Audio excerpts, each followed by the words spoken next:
Në muajin shkurt të këtij viti në lagjen 15 tetori nisi puna për rehabilitimin e liçenit artificial. Një projekt ky i krijuar vite më parë, ku parashikohej që liçeni artificial në zonën mbi spitalin rajonal të Vlorës të grumbullonte ujërat e bardha nga pjesa e Kodrës për t'i qarkulluar më pas në kanalin kullues të qytetit.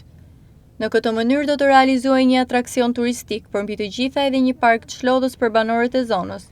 Në shkurt, për të dytën herë, u nis puna për rehabilitimin e liçenit artificial, si dhe zbatimin e projektit, por me sa duket edhe ky projekt pati të njëjtin fat me atë fillestar.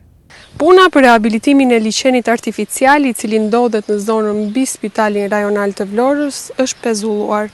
4 muaj më parë nisën punimet në këtë zonë, por u kryen vetëm disa ditë punë dhe më pas firma braktisi projektin. Nuk ka asnjë informacion zyrtar se përse janë pezulluar punimet, ndërsa projekti ka mbetur i papërfunduar.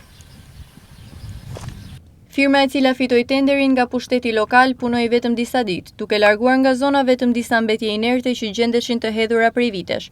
Më pas, punimet u pezulluan. Madje për realizimin e këtij projekti u rrethua edhe kantieri i ndërtimit, si dhe u vendos edhe tabela informuese.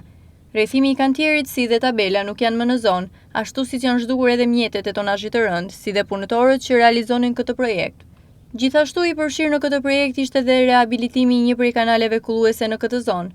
Kanal kullues ky që vjen nga pjesa kodrinore e qytetit për të përfunduar në hidrovor, por edhe kjo punë e nisur nuk u realizua asnjëherë.